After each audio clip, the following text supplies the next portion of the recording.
सांसद और तेलंगाना भारतीय जनता पार्टी के अध्यक्ष श्रीमान बंडी संजय कुमार जी, और आज देश भर से अनेक मत, अनेक संप्रदाय के यहाँ पधारे हुए सभी संतगण, सभी आचार्यगण, आप सभी के चरणों में प्रणाम कर कर मैं मेरी बात की शुरुआत करना चाहता हूं। स्वामी जी की विनम्रता कई बार क्षोभजनक कुछ लोगों के लिए हो जाती है। उन्होंने कहा कि महान स्मारक जो रामानुजाचार्य का उनके जीवन की कल्पना और जीवन के कर्तृत्व से बना है, मेरे आने से लोगों को आने की यहां प्रेरणा होगी। स्वामी जी, संतों का स्वभाव होता है सूक्ष्म लोगों को बढ़ाई कर कर बड़े करना, परंतु मैं जानता हूं यहां आकर मैं आज चेतना और उत्साह दोनों को प्राप्त कर कर मेरे जीवन में आगे बढ़ने वाला हूं।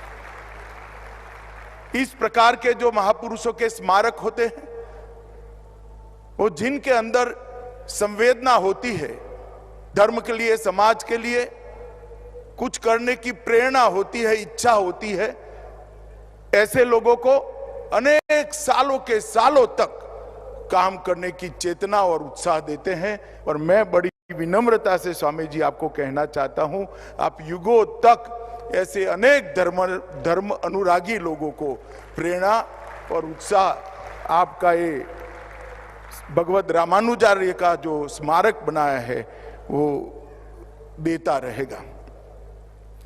पूज्य संतगण यहां उपस्थित है। मैं इस सब के भी कहना चाहता हूं कि कोई भी मत, कोई भी संप्रदाय के अनुयायी हो, वो सभी को एक बार यहां आने की प्रेरणा इसलिए देनी चाहिए कि अंततोगत्वा सनातन धर्म की शरण में ही सबके उद्धार का मूल बसा हुआ है।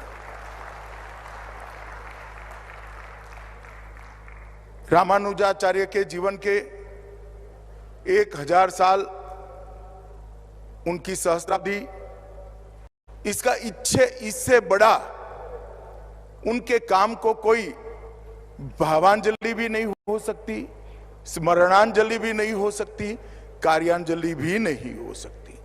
रामानुजाचार्य के जीवन को, उनके संदेश को सब जीव एक समान है। वेदों के मूल वाक्य को उन्होंने समय की गर्त से बाहर निकालकर अपने कर्तृत्व से किसी की भी लिए कटु कुछ बोले बगैर अनेक परंपराओं को तोड़ते हुए समाज के बीच में रखा, उसको प्रस्तावित किया, और आज 1000 साल के बाद भी न केवल भारत, पूरे विश्व को वो संदेश दे रहा है। इस स्टैच्यू ऑफ इक्विटी की प्रतिमा अभी अभी हमारे देश के सम्माननीय प्रधानमंत्री श्रीमान नरेंद्र मोदी जी और दंडी स्वामी जी के कर कमलों से इसका उद्घाटन हुआ। मैं अभी वहां जाकर आया हूं। अगर दूर से देखते हैं तो ये प्रतिमा दूर से देखते ही अद्भुत आत्मा को शांति देती है, चित्त को प्रसन्नता करती है और मन को आह्लाद कर देती है। मगर जैसे ही नजदीक जाते हैं और वो हॉल से होकर रामानुजाचार्य का संदेश देश की सभी भाषाओं में सभी मुमुक्षुओं को मिल पाए, इस प्रकार की व्यवस्था जो स्वामी जी ने की है, उसको ग्राह्य करते करते करते समय निकालकर जब ऊपर जाकर रामानुजाचार्य के विराट मूर्ति का दर्शन होता है, तब मालूम होता है कि हम कितने बड़े महापुरुष को प्रणाम करने के लिए आए हैं। भगवत रामानुजाचार्य ये पूरे देश, पूरी दुनिया के लिए इक्वालिटी का, समता का जो संदेश दिया, वो इस स्मारक के बाद युगों युगों तक न केवल भारत, समग्र विश्व में ये अपना संदेश, सनातन धर्म का संदेश फैलाने का काम करेगा, उसका मुझे विश्वास है। भारत के इतिहास को महाभारत के पहले से लेकर रामायण काल से लेकर आज तक देखे थे, बहुत सारे उतार चढ़ाव आए हैं। और सनातन धर्म भी काल की अनेक थपेड़ों को खाते खाते खाते खाते अपनी अस्तित्व को बचाते हुए कभी दैदीप्यमान स्वरूप से, कभी आगे आने वाले स्वरूप में जाने के लिए एक प्रकार से कभी काल बाह्य होने बगैर सनातन धर्म भी इसके साथ ही आगे बढ़ता गया। हमने देखा है सनातन धर्म पर जब जब संकट आया, कोई ना कोई आया जिसने सनातन धर्म की ज्योत को प्रज्वलित की, दीप्यमान की और एक ज्ञान यात्रा को समग्र विश्व में आगे बढ़ाया। रामानुजाचार्य भी एक ऐसे ही व्यक्ति थे जिन्होंने शंकराचार्य के बाद एक काम को बहुत अच्छे तरीके से किया। आदि शंकर ने ढेर सारे मतांतरों को एक करते हुए सनातन धर्म की छत्र छाया में देश को एक करने का, एक छतरी के नीचे लाने का काम किया। और रामानुजाचार्य ने अपने जीवन कवन से पूरे देश को सनातन धर्म के साथ जोड़ने का काम किया। कई सारे कुरिवाज, कुप्रथाएं कटु विरोध करे बगैर अपने कर्म से उन्होंने बदली। कई बार मैं जब पढ़ता हूं तब मुझे विचार आता है कि सनातन धर्म में ऐसा क्या है कि जिसकी धारा क्षुण्ण रूप से कालबाह्य होए बगैर बह ही जाती है, बह ही जाती है। ऐसा क्या है, इसके अंदर अमृत तत्व क्या है? और कई सारे धर्मों का भी अभ्यास करते हैं। जब तुलनात्मक अभ्यास करते हैं तो नजर में आता है कि सनातन धर्म में मैं ही सत्य हूं, ये जड़ता और अहंकार नहीं। हमारे यहां शास्त्रार्थ की व्यवस्था रही, खंडन की व्यवस्था रही, मंडन की व्यवस्था रही और श्रेष्ठ को स्वीकारने की विनम्रता भी रही। और इसी के कारण सनातन धर्म आगे बढ़ता गया, बढ़ता गया, बढ़ता गया। हो सकता है आज ध्यान से देखने वालों को देखे कि हम काफी पिछड़ गए हैं, मगर ये सारे देश के सभी मतों के संप्रदाय के आचार्य यहां बैठे हैं। आप सभी को देखकर मुझे पूरा भरोसा है कि ये यात्रा ना कभी रुकेगी, ना कभी थमेगी और फिर से एक बार दिग्विजयी होकर पूरे विश्व के अंदर ज्ञान का प्रचार और प्रसार करेगी। आज मैं जब यहां आया हूं तब इस पवित्र भूमि पर, यहां पर जो स्मारक बनाया है और इसके साथ साथ वेद अभ्यास की भी व्यवस्था करी है। वेद की 9 के 9 शाखाओं के अभ्यास शास्त्रोक्त तरीके से हो सके, ऐसे विद्यार्थी भी यहां से निकलेंगे, पूरे देश भर में फैलेंगे और जहां जहां जाएंगे वहां वेद के ज्ञान की सुगंध को, उसकी ज्योत को प्रज्वलित करते जाएंगे। और इसके साथ रामानुजाचार्य का जो संदेश था, उनका जीवन का संदेश था, और इस संदेश को हर व्यक्ति समझ सके, इस प्रकार से यही स्मारक के साथ देश की सभी भाषाओं में प्रसारित करने का काम स्वामी जी ने किया है। मैं फिर से पूज्य श्री चिन्नाजीयर स्वामी जी को बहुत बहुत बहुत बहुत समग्र देश की ओर से साधुवाद और धन्यवाद करना चाहता हूं। आज जब मैं यहां आया हूं तब यहां पर 1035 कुंड के साथ श्री लक्ष्मी नारायण महायज्ञ भी हो रहा है। चारों वेद की 9 की 9 उपलब्ध शाखाओं का पाठ भी किया जा रहा है।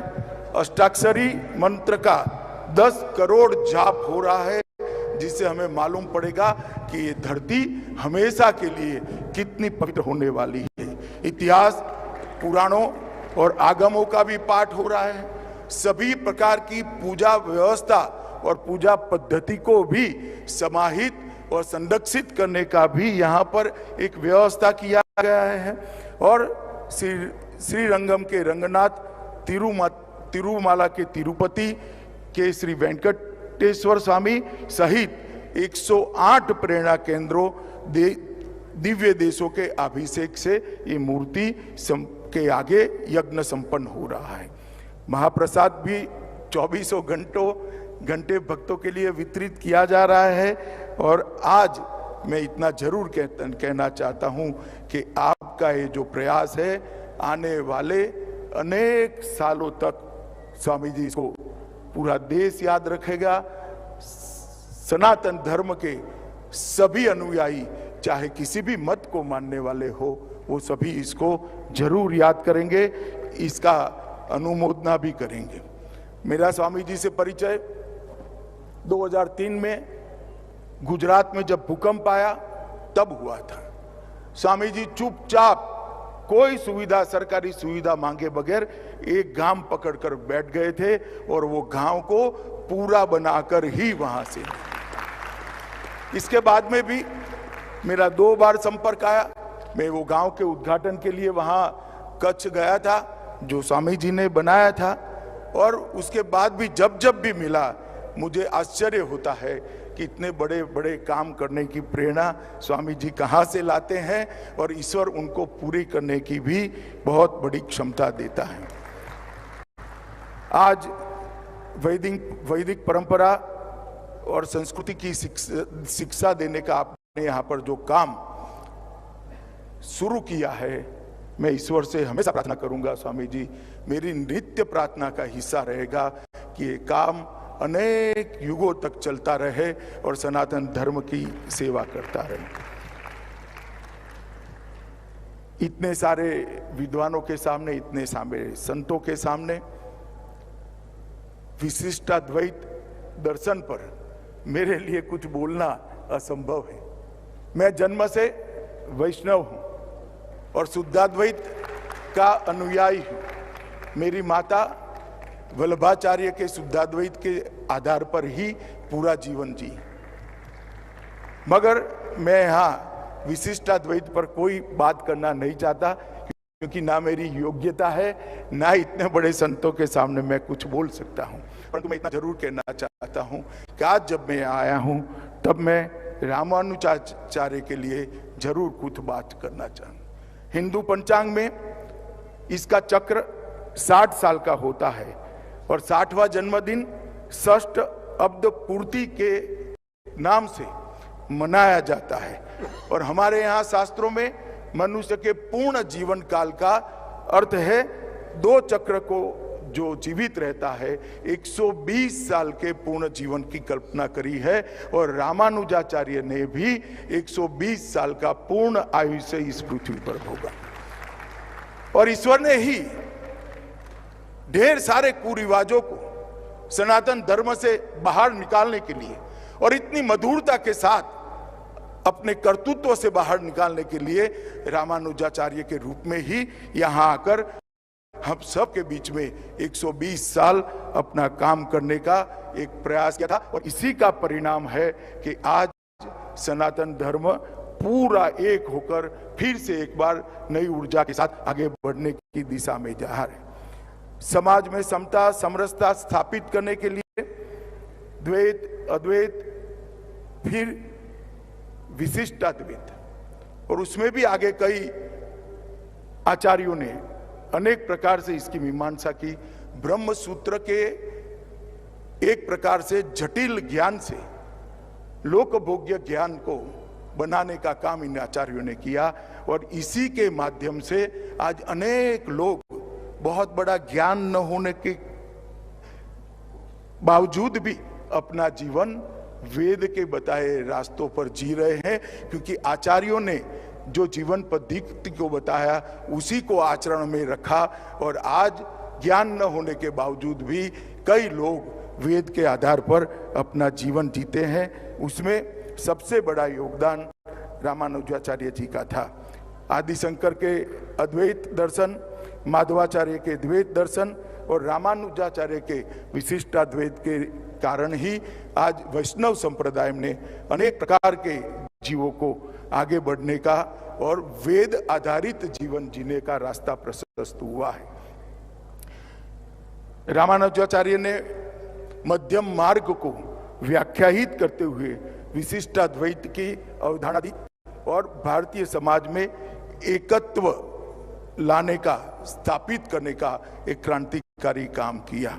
रामानुजाचार्य के विशिष्ट द्वैत दर्शन के कारण ही पूरब से पश्चिम और उत्तर से दक्षिण तक भारत एक सूत्र में बना।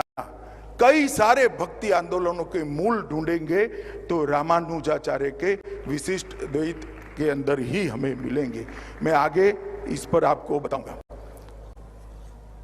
यहां पर बहुत सारे संत बैठे हैं। रामानुजाचार्य के जीवन को, इनके योगदान को सरल शब्दों में कुछ विभागों में अगर बांट देते हैं तो समता, समरसता एक, ज्ञान ग्रहण में समानता, सभी को ज्ञान ग्रहण करने का अधिकार है, और ये भी उन्होंने प्रस्तापित किया।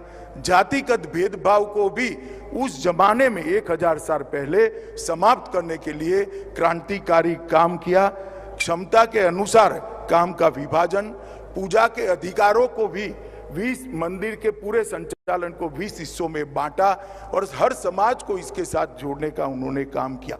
भाषा की समानता को भी उन्होंने प्रस्तापित किया और मोक्ष के अधिकार को भी, एक विशिष्ट वर्ग की जगह सब जीव को मोक्ष का अधिकार है अगर ज्ञान और भक्ति के मार्ग पर चलते हैं, इसको भी उन्होंने किया।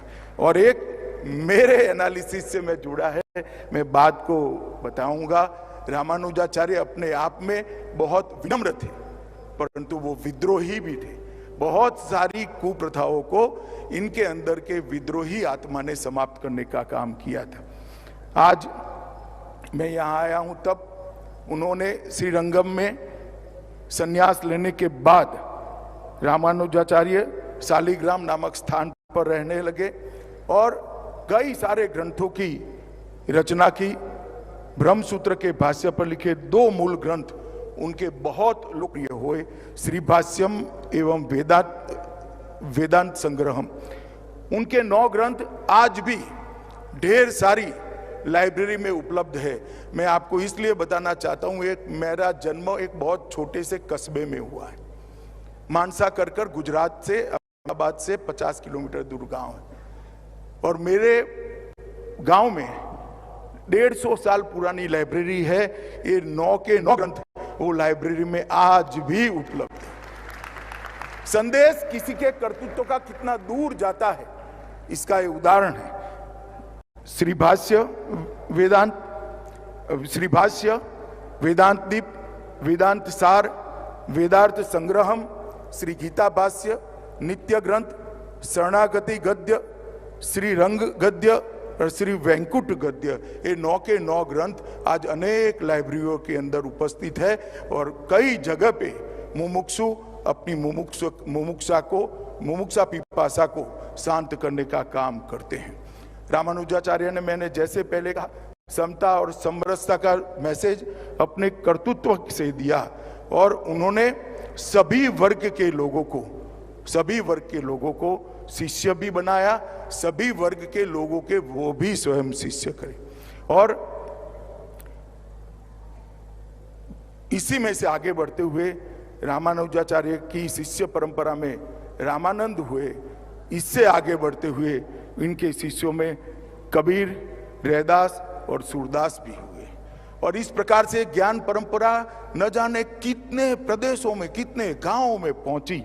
अगर समता और समरसता का उन्होंने रास्ता न खोला होता तो कबीरदास को ये वेदों के रहस्यों की जानकारी कभी न मिलती, रैदास को वेदों के रहस्यों की जानकारी कभी न मिलती, सूरदास को भी न मिलती। और गुरु गोष्ठीपूर्ण की कथा भी बहुत हम सबको प्रेरणा देने वाली है। एक बार कुछ मंत्र सीखने के लिए रामानुजाचार्य गोष्ठीपूर्ण की वहां गए। 18 बार जाने के बाद भी उनको उचित नहीं पाया। 19वीं बार जब गए तब उन्होंने कहा कि आपको मैं मंत्र तो सिखाता हूं, मगर तभी सिखाऊंगा जब अयोग्य के सामने आप उसका उच्चारण नहीं करोगे। रामानुजाचार्य ने उनसे मंत्र सीखा और मीनार के ऊपर चढ़कर जोर से वो मंत्र को बोले। नीचे आए, गुरु गोष्ठीपूर्ण बड़े गुस्सा हो गए। उन्होंने गुस्से के भाव के साथ कहा कि क्या किया तुम नरक में जाओगे। तो रामानुजाचार्य ने बाल सहज विनम्रता के साथ कहा, नरक में जाने से कोई दिक्कत नहीं है, अगे अनेक जीवात्माओं का कल्याण होता होता है तो मुझे नरक भी पसंद है।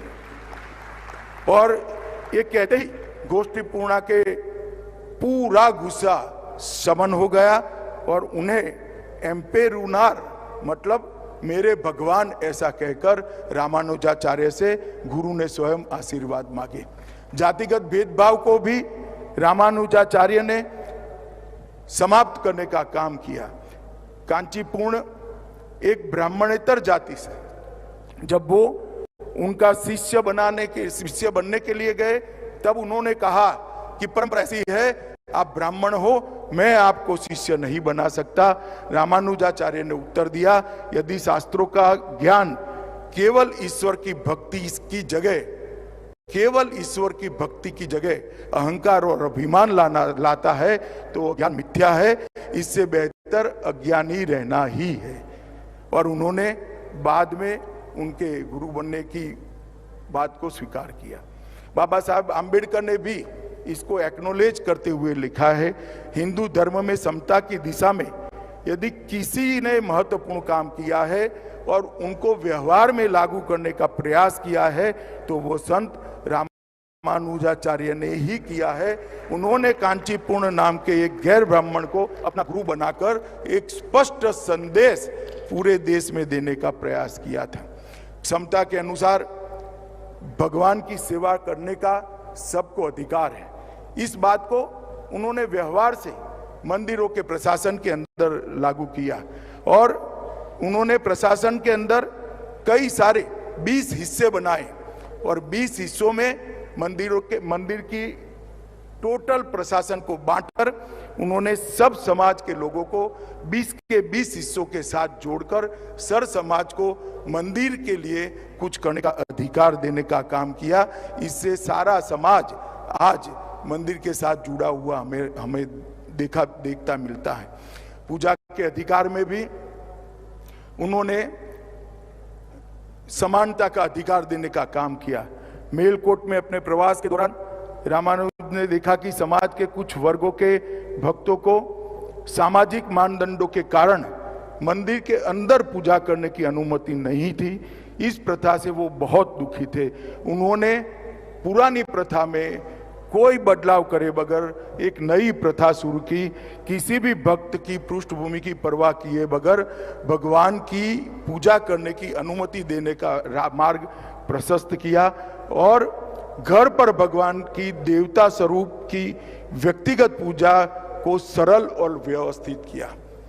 मित्रों, जब हमें दिखता है कि भगवान को मंदिर की जगह घर में ले जाकर समाज के हर वर्ग को पूजा का अधिकार दिया, आगे चलकर जब आक्रांताओं ने हिंदुस्तान पर आक्रमण किया और मंदिर ध्वस्त होने लगे, रामानुजाचार्य ने भगवान को घर में रखकर पूजित करने की जो परंपराएं की थी, इसी के कारण हमारा सनातन धर्म आज बचा हुआ था। आज मेरे घर में भी राजभोग की सेवा लगी हुई है, मेरे घर में भी भगवान को भोग धराए जाते हैं। ये बहुत बड़ा काम था जिन्होंने कपड़े से कपड़े समय के अंदर हमारे सनातन धर्म को टिकाने का काम किया और आगे बढ़ाने का काम। महिला सशक्तिकरण के लिए भी भगवत रामानुजाचार्य ने ढेर सारे काम करे। तिरुवल्ली में एक दलित महिला के साथ शास्त्रार्थ के बाद उन्होंने उस महिला से कहा कि आप मुझसे कई गुना ज्यादा ज्ञानी है। इसके बाद संत रामानुजाचार्य ने इस महिला को दीक्षा दी और उसकी मूर्ति बनाकर, एक दलित महिला की मूर्ति बनाकर मंदिर में प्रस्थापित कर समग्र सनातन धर्म के अनुयायियों को एक संदेश देने का काम उन्होंने किया। भाषा की समानता के लिए भी उन्होंने बहुत सारा काम किया।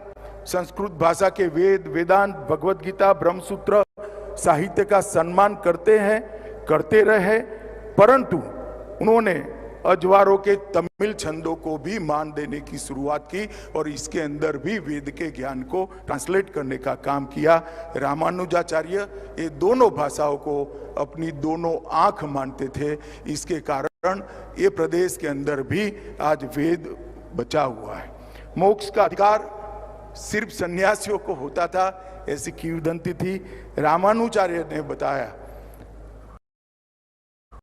अगर छोड़ना ही संन्यास है तो अपने जीवात्मा की रक्षा जो ईश्वर पर छोड़ देता है, अपने जीवन को, अपने भाग्य को ईश्वर पर छोड़ देता है, वह भी सन्यासी है और उसको भी मोक्ष का अधिकार है।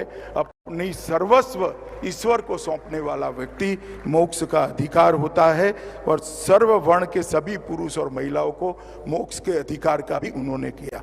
अंत में मैं एक बात कहना चाहता हूं, उनके पूरे जीवन में हमने तो देखा नहीं, ना सुना है, आज ना कोई रामानुजाचार्य से देखा हुआ व्यक्ति इस पृथ्वी पर अस्तित्व में है, परंतु उनके जीवन से इतना मालूम पड़ता है कि बहुत विनम्रता के साथ बहुत सारी कुप्रथाओं को उन्होंने बदलने का काम किया, मगर वो आत्मा के अंदर, उनके आत्मा के अंदर कुप्रथाओं के प्रति विद्रोह का ही भाव था। विनम्रता और विद्रोह दो मिल जाते हैं तो सुधार जन्म लेता है। कुप्रथा को अविवेक करे बगैर अपने कर्तृत्व से बदलना, इसी को सुधार कहते हैं और ये काम भगवत रामानुजाचार्य ने किया है। और आज मैं इतना जरूर कह सकता हूं, मैं देश भर के हिस्सों का मैंने भ्रमण किया है, देश भर के श्रद्धा केंद्रों के अंदर जाकर मैंने मेरा सर्च चुका है। कई सारे संप्रदायों में इसके मूल में जाते हैं तो रामानुजाचार्य का विशिष्ट अद्वैत ही आता है। मैं कुछ उदाहरण जरूर देना चाहता हूं। महाराष्ट्र में वारकरी संप्रदाय के मूल में जाएंगे तो आपको रामानुजाचार्य का विशिष्ट अद्वैत का सिद्धांत मिलेगा। राजस्थान और गुजरात के वल्लभ संप्रदाय में जाएंगे तो भी वो मिलेगा। मध्य भारत, बंगाल और मणिपुर के चैतन्य संप्रदाय में जाएंगे तो उसके मूल में भी ये मिलेगा। और असम के शंकरदेव और माधव देव के मूल में जाएंगे, उनके उपदेशों के मूल में जाएंगे तो भी आपको विशिष्ट अद्वैत मिलेगा। एक व्यक्ति ने जो सिद्धांत प्रतिपाद किया, जिसमें समानता का मूल मंत्र था, उसके देश के अनेक हिस्सों में, शायद रामानुजाचार्य अपने जीवन में कभी मणिपुर नहीं गए होंगे, ना आसाम गए होंगे, परंतु गुजरात के एक छोटे से गांव में भी जाएंगे तो आज वल्लभ संप्रदाय के अनुयायी मिलेंगे। आसाम के अंतिम गांव में मैं गया हूं जो बांग्लादेश के बॉर्डर पर है, वहां पर भी शंकर देव के अनुयायी मिलते हैं। और बंगाल के अंतिम गांव में भी गया हूं, वहां पर भी चैतन्य महाप्रभु का कीर्तन करने वाले लोग, भक्ति संप्रदाय के लोग मिलते हैं। स्वामी रामानंद के बारे में कौन नहीं जानता। स्वामी रामानंद जी के 12 प्रमुख शिष्यों में कबीरदास भी रहे। नाभादास जी, सेननाई, पीपादास, सूरदास सहित 12 महापुरुषों की परंपरा भी रामानुज से ही उत्पन्न हुई है।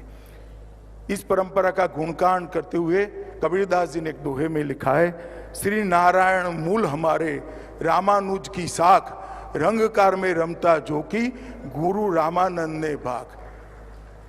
एक व्यक्ति के जीवन से जो दक्षिण भारत में जन्मा, तमिलनाडु में जन्मा, उसने कबीरदास को प्रेरणा देने का काम किया और कबीरदास ने समाज के सभी निचले वर्गों को उठाने का काम किया।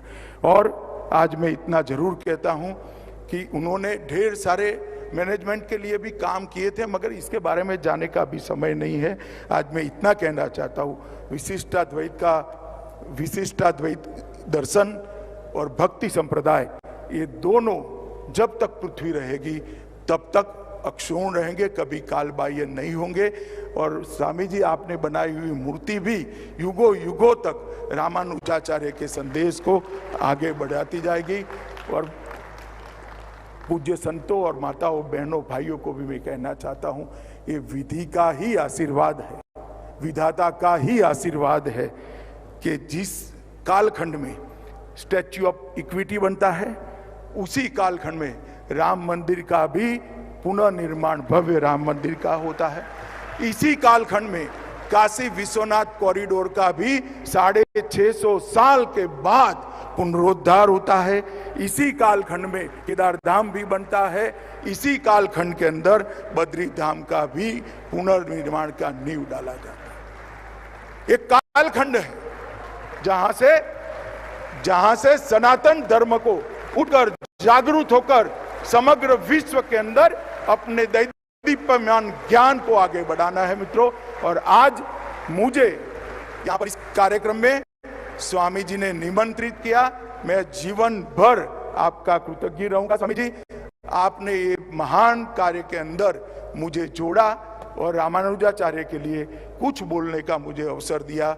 मैं मानता हूं कि सालों सालों तक आपका बनाया हुआ रामानुजाचार्य का ये स्टैच्यू ऑफ इक्विटी विशिष्ट अद्वैत का संदेश विश्व भर को देगा, समानता का संदेश विश्व भर को देगा और सनातन धर्म का संदेश विश्व भर को देगा। फिर से एक बार समग्र देशवासियों की ओर से आपको प्रणाम कर कर मेरी वाणी को विराम देता हूं। वंदे मातरम।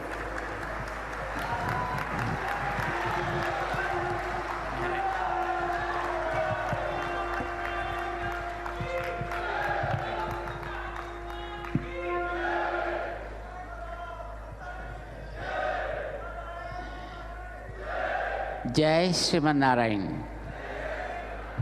बंधुओं, प्रीतम अमित शाह जी एक संत जैसा